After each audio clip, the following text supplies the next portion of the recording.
What's up, everybody? Trey Biddy with HawgSports.com, HawgSports.com. It was an interesting weekend. Obviously, the transfer portal closed Friday night.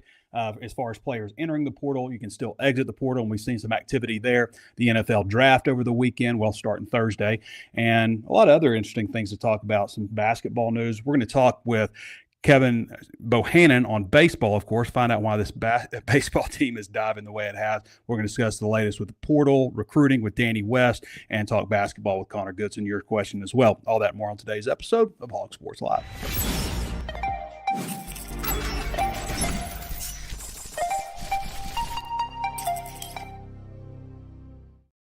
With the 70th overall pick, Isaac TeSlaa went to the Detroit Lions. Love that for Isaac TeSlaa. Did not expect him to go that high, obviously, like most of you. But gets to go back to Michigan, where he's from originally. Obviously, he played at Hilldale College before transferring to Arkansas. A lot of topics lately since that. Was he underutilized at Arkansas? I knew that he would test off the charts at the NFL Combine. I didn't know that that would lead to him being drafted in the third round as the first Razorback taken over Landon Jackson, who also had a terrific combine and produced on the field. Landon Jackson to Buffalo Bills. Loved his message with them on the call. I'm not a crier necessarily, except for when I see or hear other people cry. It's going to bring a tear to my eyes. Andrew Armstrong, I'm actually not surprised that he did not get drafted. I am confused why at the same time, because like Armstrong put up ridiculous numbers. I believe he was the top receiver in the SEC. 2 years in a row, he's put up really solid numbers at Arkansas. And tested well at the Combine, ran a 4.50, I believe, at Arkansas on the Pro Day in Fayetteville. Solid jumping numbers, everything. Everything about Andrew Armstrong would lead you to believe that this guy's getting drafted, except his age. Knew that would be a problem because you don't see, like, 6-year wide receivers getting drafted in the NFL. So I knew that was probably something that was going to hurt him. I'm just curious why exactly. Like, aside from his age, like, what about Andrew Armstrong is there not to like? Great attitude, great teammate. I mean, just a good guy overall in my interactions with him and what other people have said. Numbers were strong, good height, rangy, productive as you can be in the SEC. What is there not to like aside from looking at him saying, that guy's in his 6th year, And we knew that kind of going into the season because he produced a lot, but you don't see receivers getting drafted who are that late. So confusing overall there. Eric Gregory signed an undrafted free agent deal with the Cincinnati Bengals. I think he's the most likely undrafted guy aside from Armstrong to stick with the team. Jaquinton Jackson signed with Jacksonville Jaguars. There's some other action going on too with other players. But as far as guys that have the best chance to stick, you'd think maybe those guys who all went to the NFL Combine also. Really good group of guys here. I can't say enough good things about Gregory, Armstrong, TeSlaa, Jackson, and Jaquinton Jackson too. I didn't really get to know him as well. He's more of a chip on his shoulder kind of guy. But definitely hoping all those guys, things work out for them. Scholarship distribution right now for football, I've got them at 84. The last guy I had exiting was Christian Ford. I'm not sure if he snuck in the last day or if that happened and we just overlooked it, but he did enter the transfer portal. They were down to 83 at one point. Now they're back up to 84. The latest addition is Andy Jean, redshirt sophomore, who played at Pitt last year. He was a redshirt freshman. He had like 6 catches for 94 yards, and then transferred to Pitt in the offseason in December, and then re-entered the transfer portal and now is at Arkansas. Brings Arkansas wide receivers total to 12. I guess nothing changed with Jace Brown. We thought that maybe there was a chance with the Madnia Maliava situation that he wouldn't end up continuing on at Arkansas, but he can't enter the transfer portal now. So it looks like they're going to be at 12 wide receivers, which is probably more than you need at that position. So still some work to be done. There's some guys, we're going to talk to Danny West a little bit about that. I know he's probably had about all the portal talk he can take, but we're going to ask him a few more questions about it, and a little bit of recruiting stuff also. But right now, just looking at the roster, 4 quarterbacks. They need to sign a good walk-on. They need a good walk-on quarterback. People have to run the scout team and stuff. You need. You could say, well, nobody's going to play, but you need that. And it goes without saying, obviously, the Madney Amala situation is very interesting. Mars has gotten involved. There's talk of like $200,000 that Arkansas is looking to recoup from him. I think Brandon Marcello had something out about quarterbacks in that range out of high school getting like $500,000 or so. So that language is in the contracts, though. As far as I understand, in Arkansas NIL contracts, obviously they wouldn't be feeling like they had any legal standing without that language in these contracts to go after the remaining amount of money that he apparently owes them, which I do think he owes them. I do think that, you did not fulfill the contract, you owe the buyout. It's pretty simple. Plus, I think I'm not saying they're going after but I think there are other damages with Arkansas. The amount of reps that he took away from the other players, maybe that they would have gone after another quarterback. This is a guy that you look at and you say, okay, you're bringing this guy in at this amount of money. You think he's a guy that's going to help you down the road, be a starter. I think he has starting potential. And so they didn't go after another guy. I think there's all kinds of things to look at like that, but I'm glad it's being done. You don't want it to hurt Arkansas, how they're perceived, obviously, with recruits, but schools around the country should be doing this. Like, you've got to hold people accountable. You can't just sign a deal and then get up and leave and expect not to have to pay the money back. And maybe they do expect to pay it back. Maybe they're going to pay it back. I don't know. That sounds crazy as that comes out of my mouth. But Arkansas at 4 quarterbacks, 4 running backs. They need to sign a couple of quality walk-on running backs also. Again, you have to have guys that can at least give you quality looks on the scout team, and they're a little bit down now with Juju Pope being the most recent guy to enter the transfer portal. You had Rashad DeBinion, Tyrell Reed, Juju Pope all hit the transfer portal. Reed and Pope, to me, are guys that, scout team type of guys. Neither of them were going to play at Arkansas. Of course, Jaquindon Jackson declared for the NFL draft. Could have come back for another year. As I mentioned, they have 12 wide receivers. They have had 6 wide receivers. Jasmine James, accordingly, apparently there's talk about recouping some money there also. And then Jordan Anthony, we believe he is going to track. Otherwise, they're at 13 wide receivers. Something else to consider at wide receiver. So say they're just at 12 wide receivers. You've also got Monte Harrison, who's not included in that group, who is not on scholarship. Baseball is covering his school. So technically, you kind of got 13 guys who are scholarship caliber at wide receiver. 5 tight ends, which is a fine number. 14 offensive linemen. I'd like to see that number at 15 or 16. But 14 is not the end of the world, especially in transfer portal age when you can just go out and pick up guys. It's not like you have to continually be developing these guys in your system and all that kind of stuff. You had 6 guys transfer out. I think I had them at 34 total guys that transferred out of the program, which is a lot. Scholarship guys. There are other outlets I see that kind of, they glance at it and they count like some of the walk-ons who've entered the portal, and I'm not doing that, obviously. So just the scholarship guys. 35 if you count Shafre Brown, who was on medical hardship and wouldn't have been able to play football. So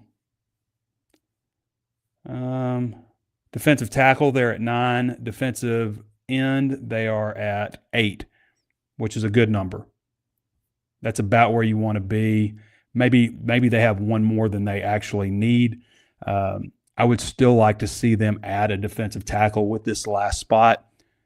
I wouldn't be opposed to linebacker, but to me, if they can add a guy that could get in there too deep at defensive tackle, I would like to see that.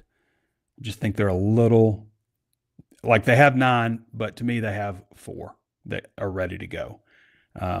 As far as experienced guys, Cam Ball, Danny Saili, David Oki, and Ian Gerard are the only 4 I would say these guys are proven, ready to go. You've got some others like J.J. Hollingsworth and Caleb James who have been in the program for a while but haven't contributed and aren't expected to. Maybe Caleb Bell could help you. That would be, out of the young guys, the 3 freshmen, that would be the guy that's most likely, I think, to help you. But that's a pretty good number overall. 8 defensive ends and 9 defensive tackles. I always kind of say maybe 8 and 7, is the number. 7 of one, 8 of the other, depending on how you wanted to do things. Because you can bring defensive ends in and play. You got a good sized defensive end in a pass rush, passing down. You can move those guys inside a defensive tackle, so on and so forth. Linebacker, they're at 7, which is about right. At linebacker, that's about where you want to be. A 2 deep plus 1, a 3 deep plus 1, excuse me. Defensive back, they're at 18. That's the number that I say they should have in the secondary. 18 scholarship defensive backs. The latest one being Julian Neal, who is the highest ranked transfer in the class. And yeah, 1 kicker, 1 punter, 1 snapper. Puts him at 84.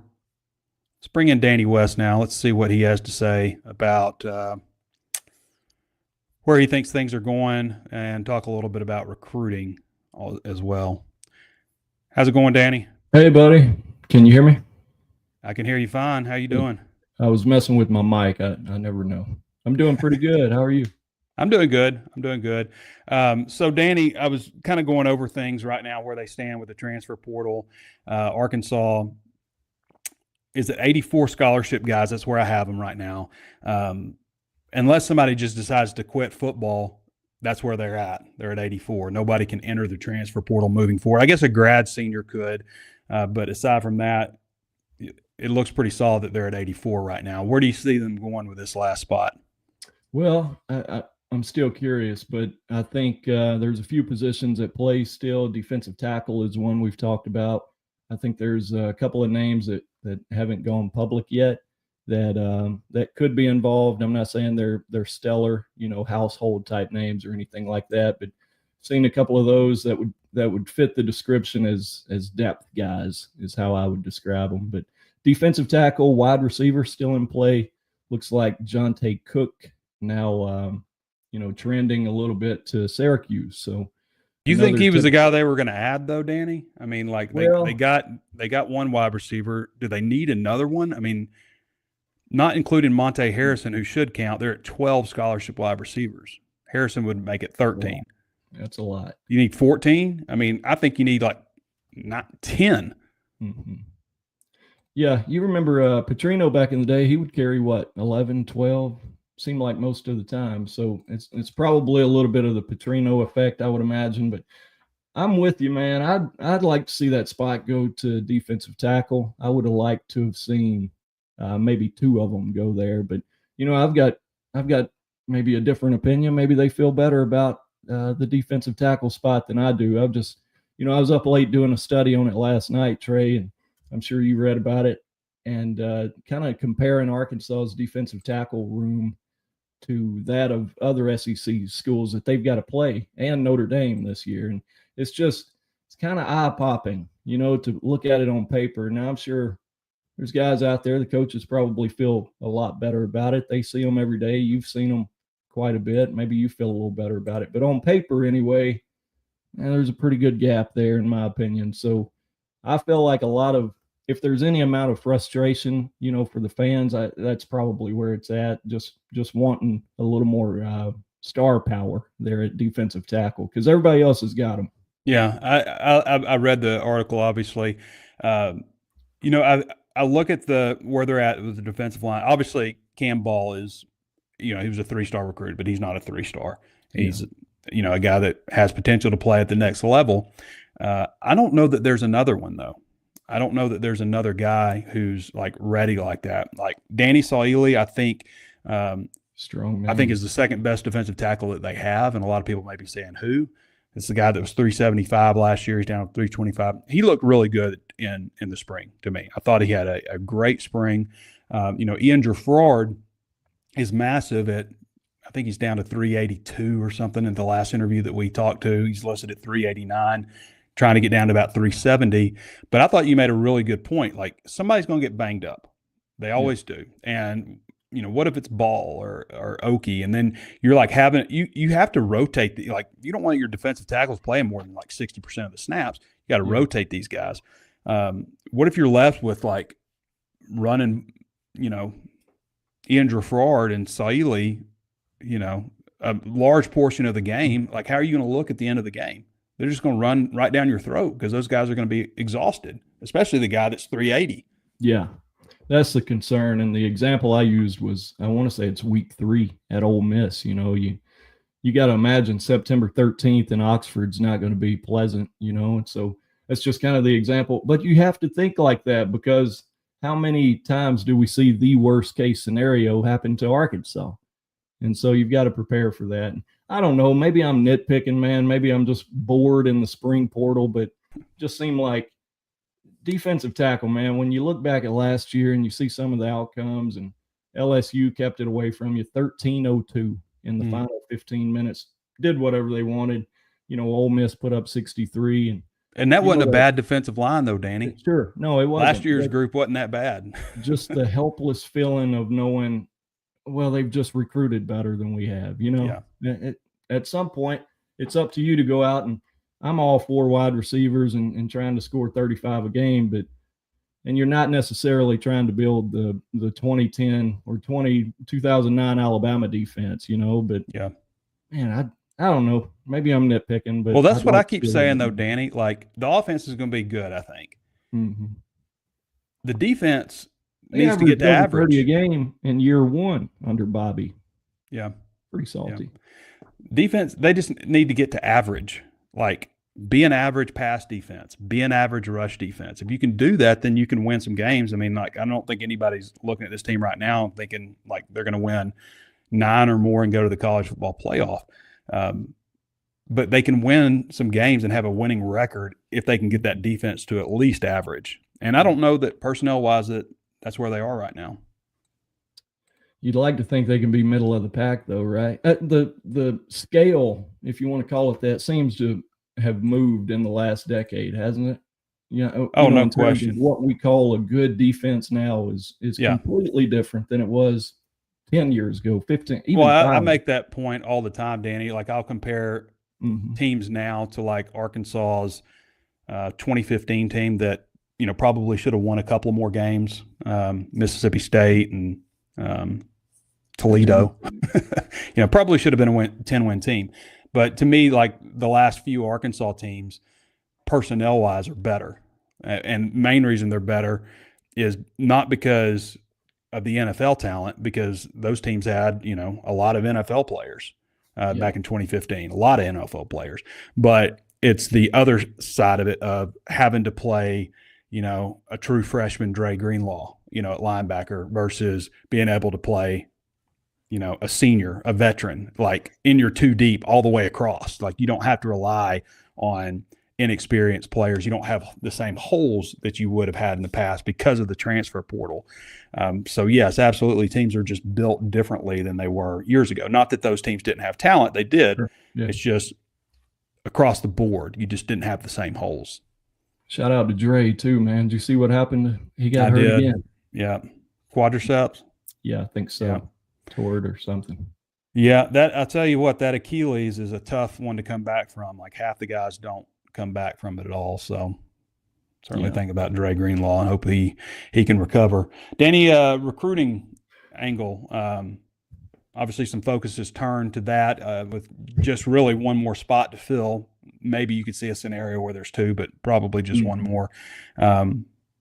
What's the latest with recruiting right now? Yeah, well, going back to the portal a little bit, I skipped over some notes there, but we talked about Andy Jean, the new wide receiver commitment. He's from Miami Northwestern. Wanted to give a shout out to DeAndre Coley and JoJo Robinson, same high school. You remember those two, don't you? I do. I remember them both. Yeah. You're a big fan of those guys. Anyway, as far as the last spot, we were kind of expecting a visit today from the BYU transfer, Keelan Marion. He's a stud too now, but Miami picked him up over the weekend. Miami's, I want to say number 3 or 4 in the portal rankings right now. They're killing it, but he was kind of the last big one. Again, there's a couple of guys under the radar. They've kept off the radar on purpose, and they've got their reasons for that. I don't always know, Trey, if it's worth it or how that goes for them, but hey, it's not my job to hurt them by putting out a bunch of names that they would rather not be out, or the kid doesn't want out. So we have to deal with that every now and then. A couple of names that, again, they're off the radar, not household names, in my opinion. So looking at a couple of wide receiver potential visits and another defensive, I would call him defensive tackle potential visit this week. But outside of that, man, it's slowing down quite a bit. And thank the Lord for that, because I told you this morning, I hit the wall a little bit, and it's about time to turn the page to 2025 again, 2026 recruiting, I should say, for high school. I got a bunch of officials, a bunch of camps coming up. So, it's going to dip a little bit, I would say, in the next couple of weeks, but it's about to get popping again for high school recruiting. Yeah, June and July have kind of been the months, right? Yeah, Lately. I'm curious this year to see if that changes. They made the final week of June a dead period, and all of July this year is a dead period. So you won't get that late summer cookout, that we always get so excited about. And so many kids make it to campus, usually produces 2 or 3 commitments, but it won't be the case this year. It's not going to hurt my feelings either, Biddy. All right, Danny. Appreciate you coming on. Oh, is that it? That's it. Yeah. Well, you're welcome. Quicker. We did almost 2 hours last week, so we're going to move through them. We got Connor and Kevin coming on today. Well, I'll step out of the way. I appreciate you. All right, brother. Talk to you later. All right, everybody. That's Danny West. Follow Danny at Danny West on X, and read all his content at HawgSports. All right, next up, we're going with Kevin Bohannon. Kevin, how's it going, man? Man, it's going good here. Fayetteville's a little different story. A little bit different. It's crazy. Like, they've lost 3 series in a row. Yep. They've lost 6 of the last 9. Right. They haven't been swept in any, but they've lost 6. Right. They've lost 2-1 each one of them, and in SEC play, I should say. And next up in SEC play is Texas, so it's not getting any easier. No. Yeah, you get number 1 next weekend at home, then number 2 on the road, LSU, and then you welcome Tennessee for the end of the year, who spent number 1 for about 4 or 5 weeks this year. So, and it can all be contributed back to one thing: clutch hitting with runners in scoring position.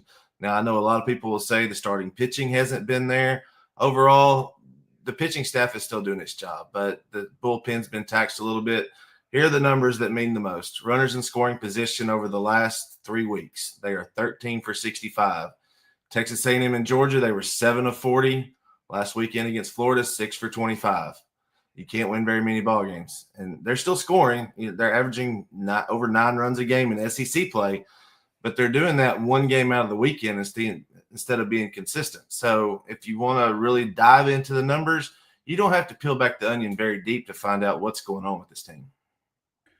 I guess so. The question would be why? Why is it not there when it has been there for so long? I mean, They were 30-something and 3 for a while. 33 and 3, yeah. And the big thing is, look, hitters go in slump, and when you can't get clutch hits at clutch times, this team was so good hitting with 2 outs and with runners in scoring position earlier in the year. Now they're not doing that. On Friday, they hit 3 home runs, 2 solo, 1 2-run shot. Florida only hit 1, but Florida won that game 6-4. Florida's 1 home run was a 3-run shot that put them up 6-2 against Dylan Carter.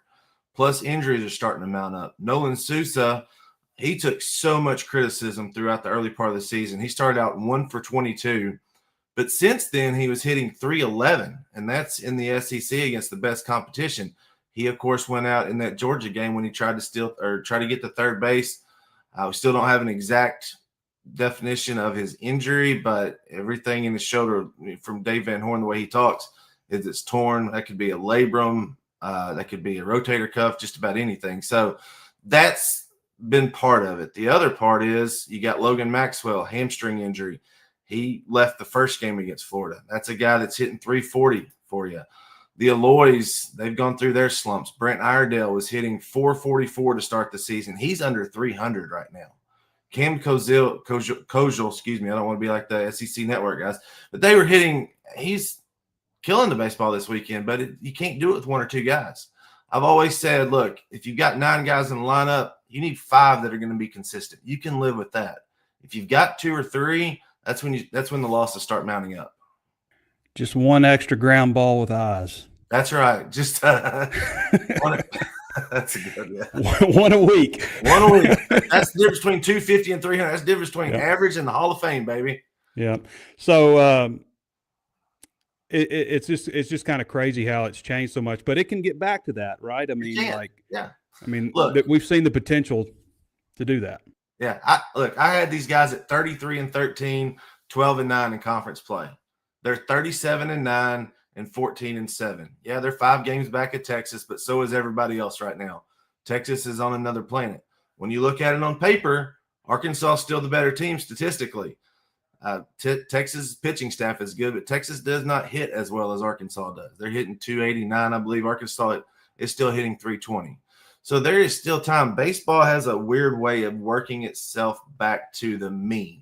What I mean by that is it always works its way back to an average, okay? So if Arkansas for the bulk of the season was hitting at a certain level, the pendulum will typically swing back around to that. Now, if it doesn't, they'll just fall apart, and it'll be kind of like the past 2 seasons. But history has shown that, look, it will get back to where they were, and they'll be able to compete over these last 3 weeks. It's going to be tough. The good thing is they have 2 of the 3 series at home. Arkansas has played well at home. They lost, of course, to Texas A&M. I think the Texas A&M series was a fluke because you had to play a game on Thursday and then 2 on Friday. That's the first time that the SEC series for Arkansas, I think, has ever been done before the weekend got here. So they can get back to it. Gage Wood was really good this weekend in his second start post-injury. He was 96-98, good command of the curveball. He gave up 1 hit through 3 innings. They just got to get a little bit more distance out of the starting pitching. Coach Van Horn, you could see the pressure was building in him to get that win on Sunday. He pulled Landon Cheese after 2 innings. But after that point, Arkansas had to use 7 pitchers on Sunday because they could not get an extended outing by some of those guys.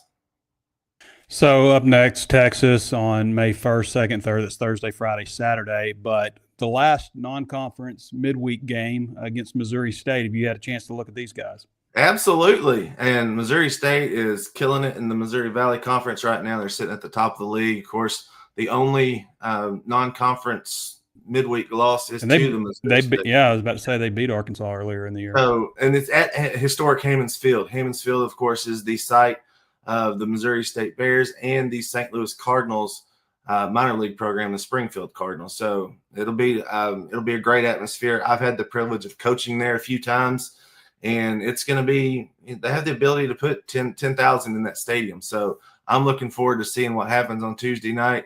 I think Coach Van Horn will come out and they'll get the starters a lot of action on Tuesday. Look, it's their last midweek series. They only got 4 games this week. They'll have a couple of days off to get refreshed with Texas coming to town. And I think in my week-by-week prediction back in February, I said this would be the most raucous crowd at Ballmarker Stadium since the last Super Regional that was played there. So I expect Ballmarker to be really loud this weekend with the Longhorns coming to town. All right, Cabo. Appreciate you, brother. All right. Thanks, bud. All right, everybody. That's Kevin Bohannon. You can follow him on X at Cabo Baseball Guru and read all of his content at HawgSports, HAWGsports.com. All right, let's get over to Connor Goodson now. Not really as much to talk about, I guess, with basketball, but there is some stuff going on. Arkansas has kind of turned attention to 2026. Connor, how's it going? Can't really complain right now. I feel rested after a little weekend getaway with the wife to kind of disconnect and happy anniversary, by the way. Family. Yeah, we got a little early anniversary celebration with us and visit some family and kind of disconnect because you and Danny know best. I mean, this is a marathon from fall camp through football season, the basketball season, transfer portal. So anytime you can get away and rest and recharge a little bit, it's a good thing. Okay, so a couple of additions out of the transfer portal. Obviously, a few high school recruits, one foreign recruit, retained some guys. We're still, I guess, watching Carter Knox to see what happens there. Just your thoughts on this roster right now. Any more that we could look forward to potentially for this 25-26 roster? Yeah, I still think they're a piece away from this being a really, really special roster. They obviously, I think that they really need two more pieces for this to be, for me to feel a lot more better about where they are. I think that this as constructed right now is probably a second weekend, maybe Elite Eight if everything kind of goes your way, and obviously matchups are dependent. But I think that this roster, they kind of went after some rebounding. They gave up a little bit of rim protection, losing Ivasic and Adu. And they kind of traded that out for some two guys that can really get after it on the offensive glass and defensive glass. So I think that that's the biggest thing right now with this roster, is that you've got a lot of guys that can really kind of get after it on the glass down low. You've got really high level guard play, I think, with Acuff and Thomas coming in. You hope that those guys can kind of live up to the potential and live up to their billing. You hope that DJ Wagner can kind of take that step forward. And then you also hope that you get the best version of Trevor Brazile. And I think that if all of those things kind of mix together, obviously you need Carter Knox back, because the way he was playing towards the end of the season was huge. I think that that's really a really good recipe, a really good formula for them to maybe make it back to the Sweet 16. And if things go better, make some noise and possibly go to the Elite Eight or a Final Four run. But I think I can't confidently say that this team could go to the Final Four right now. They just don't have enough shooting, I don't think. And I think they're still missing another body down low, because right now you're looking at it. They've got Brazile, Ewan, Pringle. It's really just a three-man front court lineup. Knox, we saw play a little bit of four at times last year. But, I mean, honestly, you don't want to go back into next season with just three bigs. We saw how that bit them in the rear end last year. You don't really want to attempt that with the injury luck, and you don't want to have things break your way, and hope that you go through the season without any of your big men getting injured. So I think that if you get one more body that it doesn't have to be a world beater, he doesn't have to be like this All-American type player, just get you a reliable body who can come in, play 5-10 minutes here and there, and kind of a break glass in case of emergency type of guy. And then obviously I think that they're looking at adding one more bona fide stud. And I've got my eyes on Jameer Watkins. We talked about him a little bit, the Florida State transfer, veteran guy, a walking bucket. He can score. Not really the proven and consistent 3-point threat, but there's a reason he's testing the NBA draft waters right now. He's proven that he can really get it done, especially at the offensive end. Very versatile guy. And right now, I think that, it's just kind of a waiting game. We're waiting to hear what Knox does. He's getting a little bit of draft hype. And so, fans are a little bit on edge with that. But you're also looking at what Watkins does. He kind of wants to stay in the draft. But,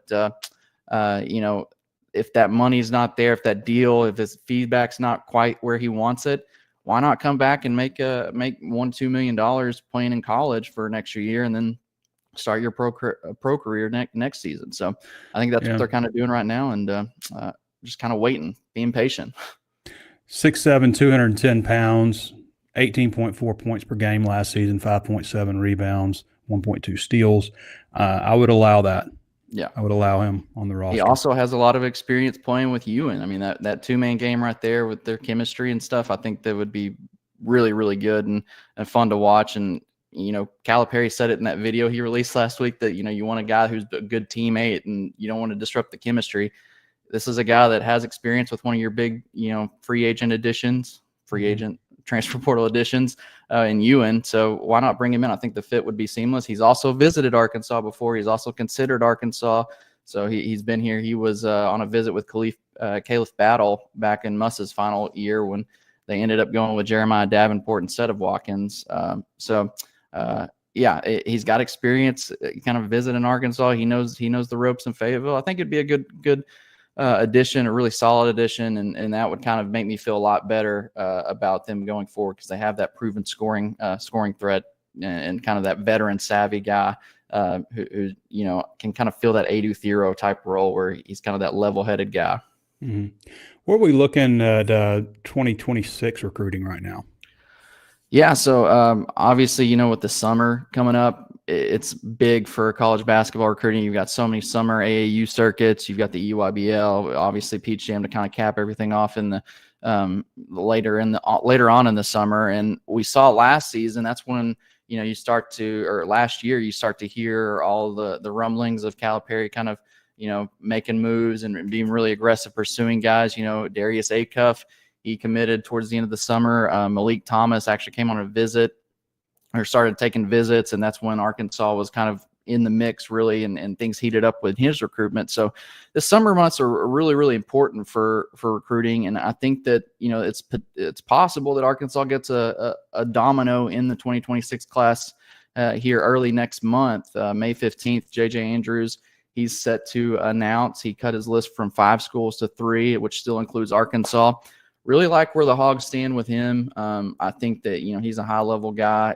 Obviously, the connection there with his dad, Sean Andrews, who was an all-time great Arkansas Razorback and then goes on 2-time NFL Pro Bowler.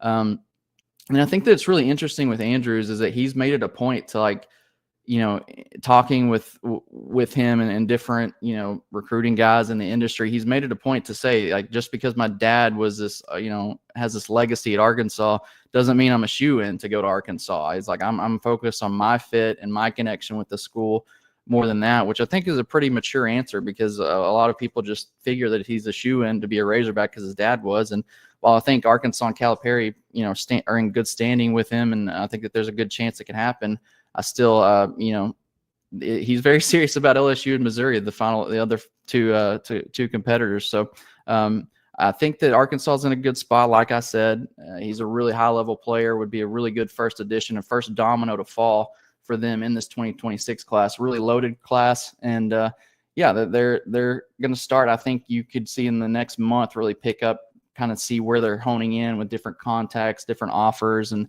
just guys that they're starting to kind of go out and look and get a feel for on the recruiting trail. There's a big first-round playoff game in the 2032 season between your North Carolina Tar Heels and my Arkansas Razorbacks. You won by 11 in the regular season, which feels like an eternity ago because this has been a really long season. Yeah, people taking vacations and stuff. How do you see this one playing out? Oof. Last year I also I got the best of you in the playoffs as well. So I think I'd be pushing my luck if I was super confident. I'm going to be rusty coming into this game. It's been like you said, it's been a long season. I haven't played in a minute, so I've not played since the South Carolina dude went on vacation 11 days ago. Yeah, it's been a long time. I think we're both going to be rusty. It's going to be ugly. It's probably going to be a pick fest.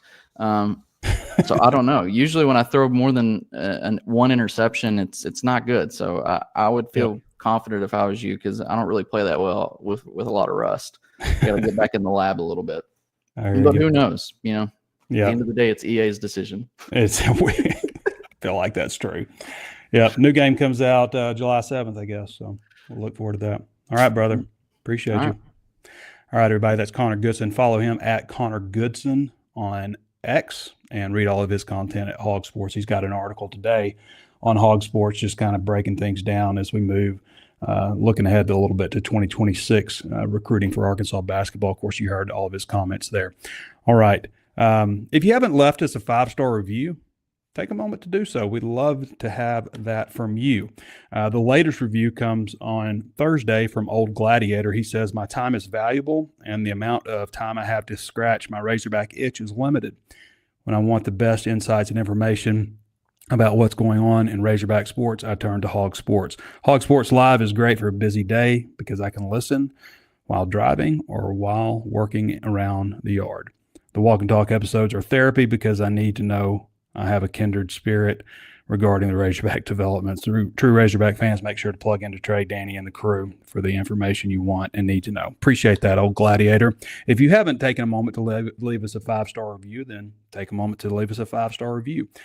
Just go to Apple Podcasts and click the 5 stars. You can leave a rating that way, but you can leave a comment or a review. Right now, there's 1,051 ratings, an average of 4.9 stars. So appreciate everyone that has taken some time to do so, including Old Gladiator today. So let's see. HawgSports is just $1 for your first month, with 30% off if you sign up for a year. If you haven't signed up for our breaking news text alerts, I can show you what that looks like real quick for those wondering. When is the last time we sent that out? I guess it would have been the last time, when there was a player, when Andy Jean committed. So this is all it looks like. I don't know if you can see that. Maybe you can see it that way. But all it is an alert with a link back to the article, and then it says text stop in all caps to end. So you can cancel easily. So you can go to sign up, go to HawgSports. You'll see it where to sign up. You just scroll breaking news Arkansas text alerts, and you can sign up. It's as quick as entering your phone number, and boom, you're done. And you get text alerts. And if you don't want it to continue, you hit stop. Simple. So go sign up if you haven't done so already. We're not going to send you spam. We're not going to do anything with your phone number except for send you breaking news with a link to the story if you want to click it. That's it. So sign up if you haven't done so already. Also sign up for our email newsletter. We try to send that out every morning. If we don't, it's usually because we know there's probably a lot of activity coming throughout the day. So sign up for our email newsletter, which is, I think it's about 75% of the content in the newsletter is free and listed as VIP if it is not free. So, but two great ways to sign up. Sign up on our Facebook page. I think we're about 106,000 people who follow our Facebook page. So sign up there where we put all of our free content.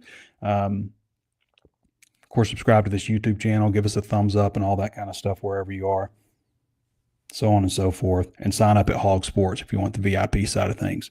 Our free content is stuff that you probably are going to find a lot of it, not all of it, but a lot of it you're going to find at other news outlets. So we just, we take a piece of that too. Our VIP stuff is more in depth, more researched, more insider information. Let's see if we got any good comments today. Chad Razorback says, I'm late. I'm 5 minutes late. We started 5 minutes later today. I had a little extra. I did a couple of radio shows this morning. How are they evaluating in Fayetteville? It's a good question, Landon Montgomery. How are they evaluating in Fayetteville? How does Tesla go third round first hog and sit the bench all last year? It's a good question. I heard a lot of people talking about Isaac Tesla. He's not quick enough. He's not fast enough. There's a lot of fans that were saying that kind of stuff too. But how does the question is like, how does Broden, I don't mean to come in here and dog Tyrone Broden, but how does Broden play and start over Isaac Tesla? Because that seems criminal. It really does. I knew that Tesla was going to test off the charts. I didn't know he was going to run a 4.43. I didn't know that. Like when you do the catapult testing, like guys, they're talking about, running 23 miles an hour or whatever. He was not on that list. But he ran a faster time than Andrew Armstrong, who was on that list. I knew he was going to jump out of the gym, though. I knew that. And I knew he was strong. And, he catches everything. But, I don't know. What amazes me more about Tesla being drafted third is that Andrew Armstrong went undrafted. Not that I didn't think he was going to go undrafted. I just don't understand fully why. And I understand he's, a 6-year guy or whatever, but I don't understand why he wasn't viewed as a NFL draft pick like in years prior to this. Because I know that wide receivers and skill players who are 6-year guys just don't get drafted. But why? What about Andrew Armstrong is not draftable? It's not his production. It's not his size. It's not his testing numbers. It's not his hands. It's not his attitude. What is it? What is it? That's what I don't understand. But, yeah, I think Tesla obviously was underutilized. And there were times, I was talking with DJ Williams this morning on the zone, and, there were times where he was wide open end zone, and they didn't throw to him. Justin Harris says he's glad he's in Miami. Yeah, it's a good spot for him.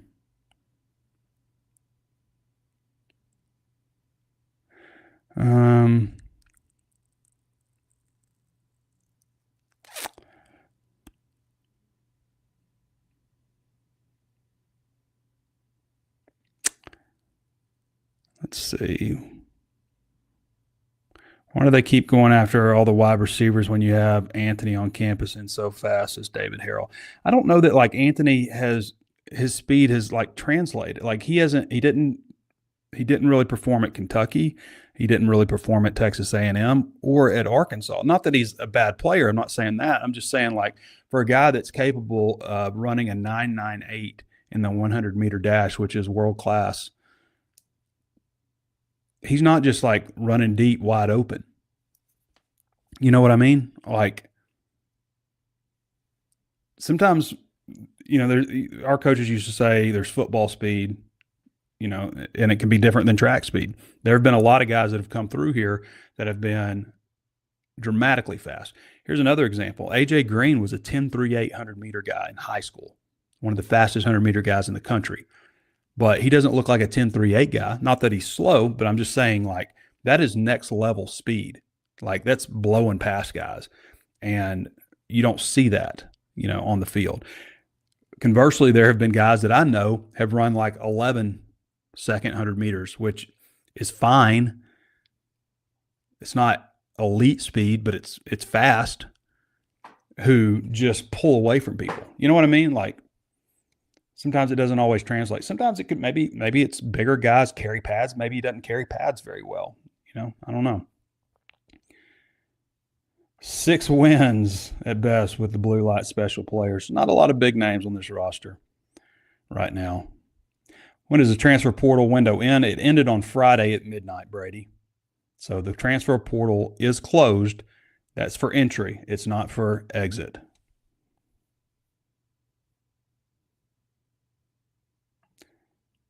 Brady says, I wanted Armstrong for my Chargers. He's perfect, tough, hardball guy.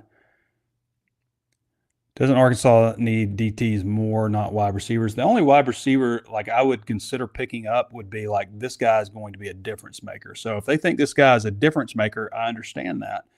But to me, they don't even need like I think that Cam Ball, Saili, or Gerford, whoever it ends, Oki, whoever ends up starting next to Cam Ball, I think that's fine. It's just you need to be able to rotate guys, and you need to be able to freely rotate your top 2 and your second 2.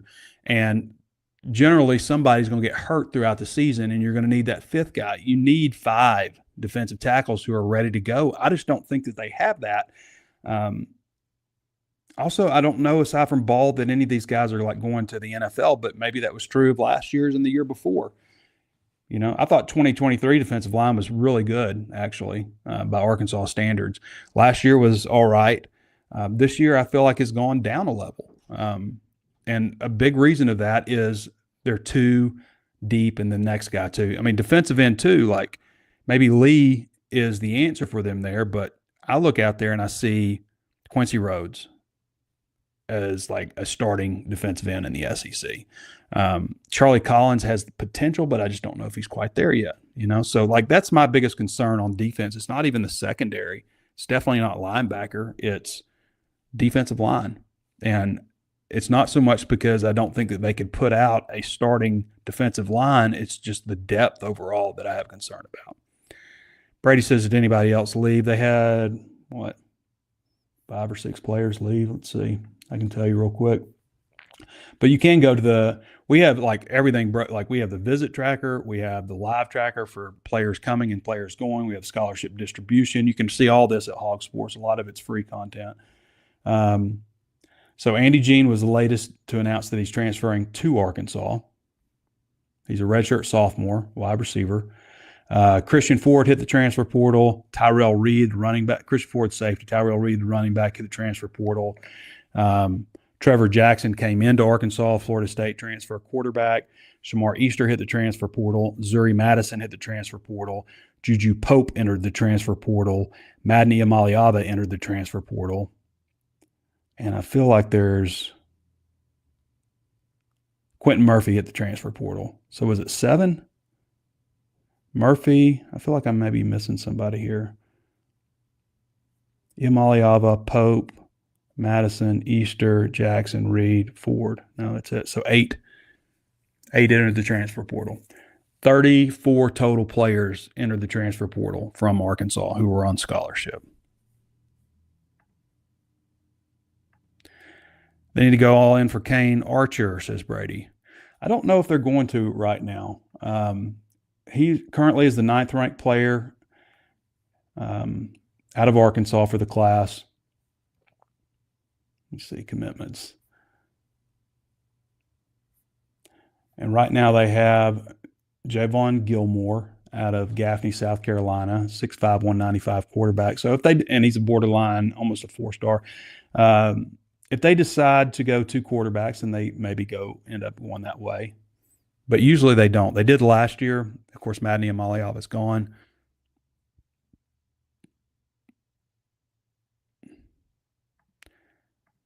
Okay. Tucker says better competition in the middle and back end of the schedule is part of the reason. And the other is failing to make adjustments at the plate. You're talking baseball. Yeah.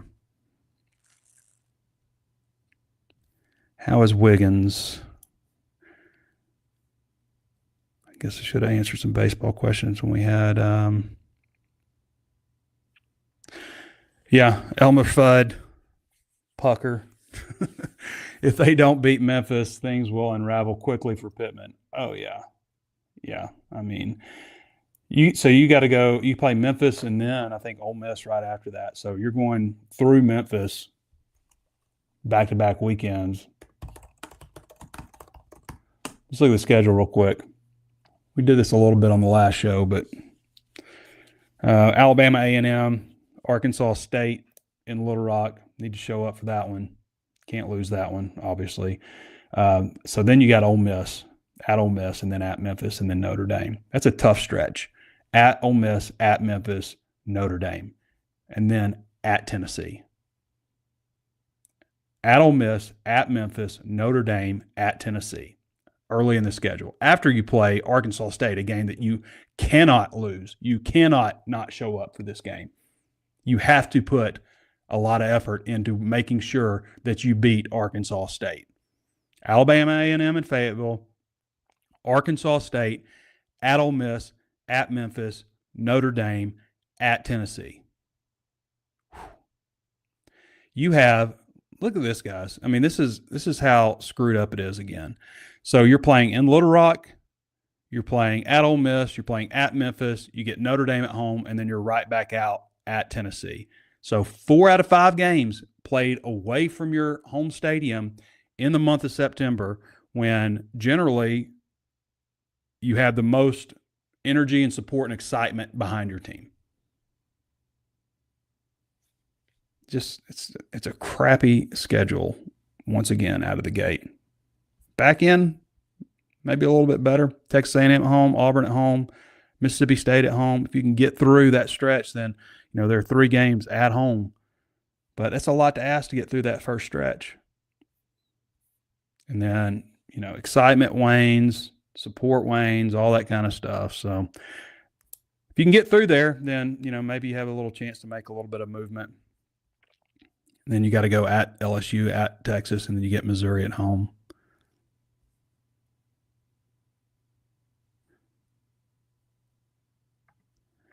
Elmer Fudd says there are less than 10 players in the 2 deep that were recruited and signed out of high school. Pittman should have devoted all his efforts to getting those blue light specials from the board. Shouldn't have devoted. I mean, to me, like, if you're Arkansas, there's just the talent pool for you due to your location and due to the mindset of a transfer player. The pool of talent is better generally than high school. What you have access to. So just to kind of go on what you're saying, defensive tackle, you've got Cam Ball and Andrew Ford would be in the 2 deep. A defensive end, Charlie Collins, Quincy Rhodes,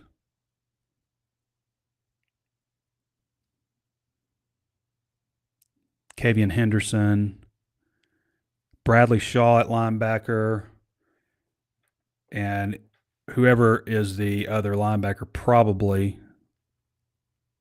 Let's leave them off. Let's say the other guy moves ahead of them, the veteran guy that they brought in. So be conservative with it. In the secondary, no. At safety, Akari Johnson. Selman Bridges, Jaden Allen. So there's 9 on defense right there. Offense, and Marion Harris, Kobe Branham.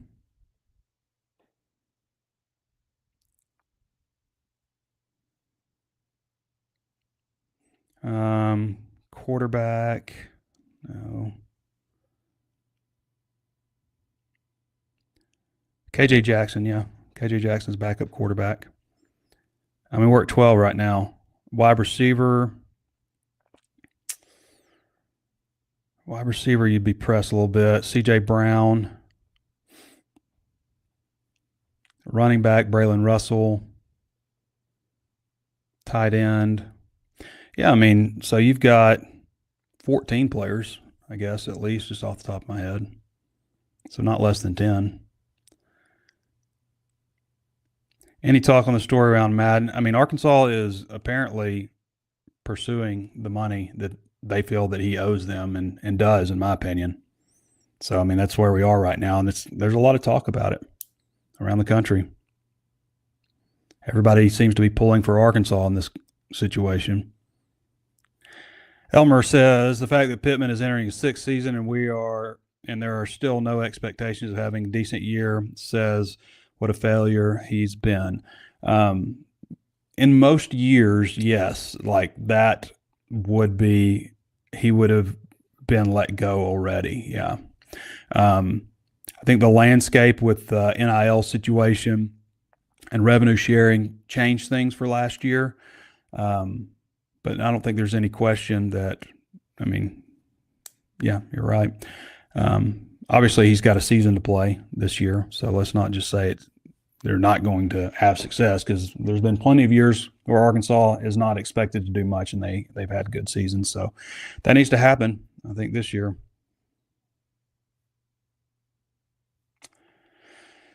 Hog Fan Thor says, Trey, what position group were you most impressed with in the spring ball, and what position group concerns you the most coming out of spring ball? Most impressed with probably linebacker, where you have Xavier Sori, Stephen Dix, Bradley Shaw. That's a good group. It's not that I like starter-wise that I'm just like down on them. It's just the depth. And I know the depth is going to come into play. It always does. Heck, I might have said quarterback before Iam Aliaba left.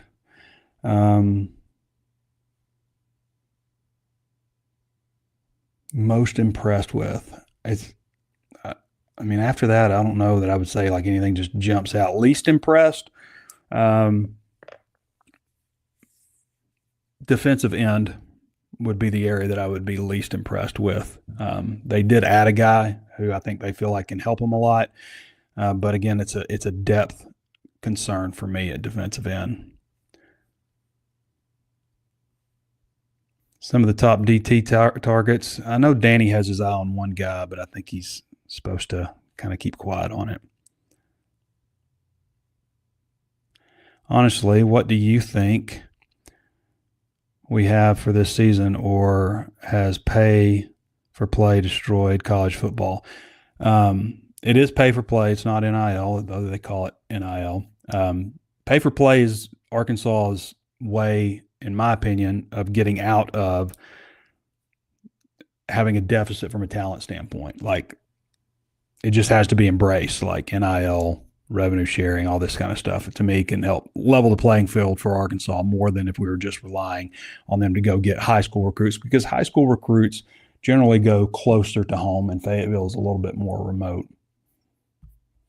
Let's give them a win against Alabama A&M, Arkansas State. Let's give them a win at Memphis. Let's give them Auburn at home, Mississippi State at home. And then we'll split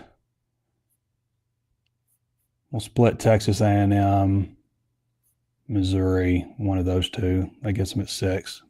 That's not enough. Not enough wins. I've said before, I don't think it's unreasonable for Arkansas fans to expect to go 3-1 in the non-conference and 4-0 every other year, alternating, and win 50% of your games in conference. I don't think that's unreasonable. 7 or 8 wins, going to a bowl game with a chance to win 9, and then having those years every once in a while where you go beyond that. So, and make it to the college football playoff. Like if the goal isn't to win and get to the college football playoff, then what are you even doing?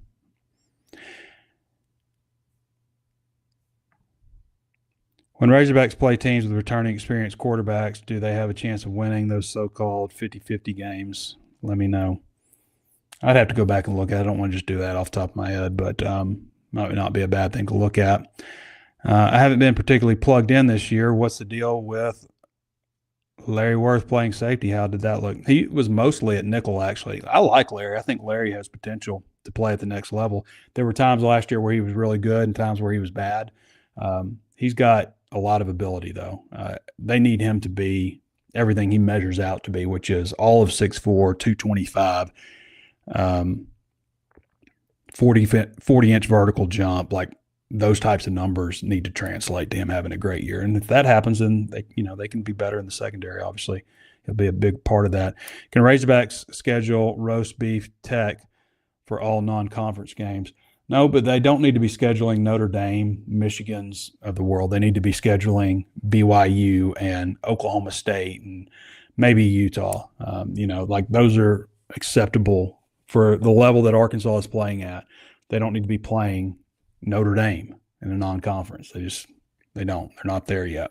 All right, everybody. Thanks for hopping on with us. Appreciate Danny West, Kevin Bohannon, and Connor Goodson for joining us. Thank you to all your questions. Leave us that 5-star review. Give us a thumbs up. Say something nice about the show. Let others know what to expect. You know all the things to do. Facebook, Apple Podcast, so on and so forth. Sign up at HawgSports if you haven't done so already. Sign up for our breaking news text alerts, which are free. Our newsletter, email newsletter, which is free. And sign up at HawgSports. Try us out for $1 for the first month if you haven't done so already. All right, everybody. Appreciate you joining me. This has been Trey Biddy with HawgSports.com. We'll catch you next time. And psych. Psych.